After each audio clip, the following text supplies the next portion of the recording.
Carbon driver tämmössä kytse. Mulla on värin siniset alumiiniset baarendit tai rautaiset. Mulla on tiltit käsikripit. Ihan paskat.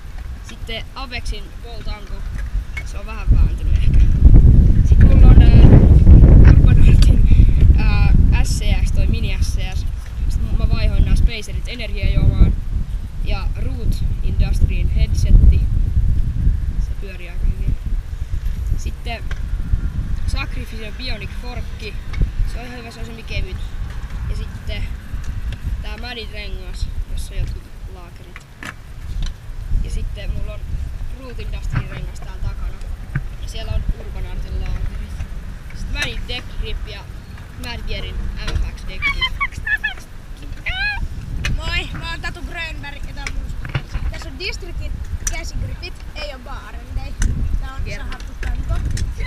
Crispin SCS. Se on ei kun niin tanko.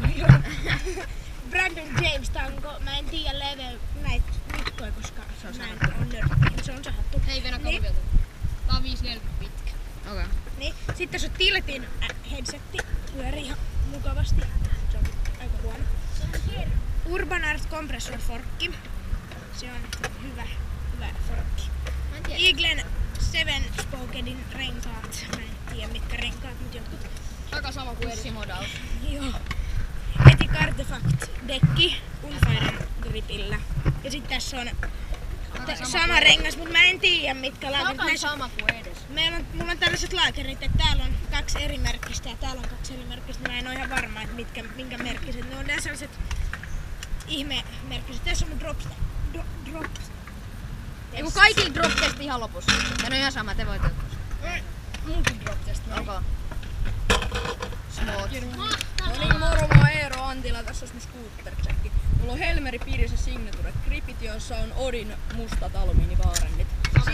Sit mulla on 600 korkea, 580 leveä Brandon Jamesin tango, jossa on Proton SCS, Tiltin headsetti, sit mulla on Urban Artin Compressor Forkki. Sama kuin mulla. Joo, ja sit mulla on mikähän nää oli? Eagle Chopstick Rising Sun renkaat edessä ja takana. Molemmissa on Tilti Six Shooter laakerit. Aika sama kuin edes. Sit mulla on Urban Artin dekkigrippi, DSI Hepgregin dekki Headset V2. Joo, aina Tilti headsetti. Sit mulla on DSI Flexi. Toi vittu Hepgrid V2. Joo, sit nyt vähän klippejä. Ei ku drop test.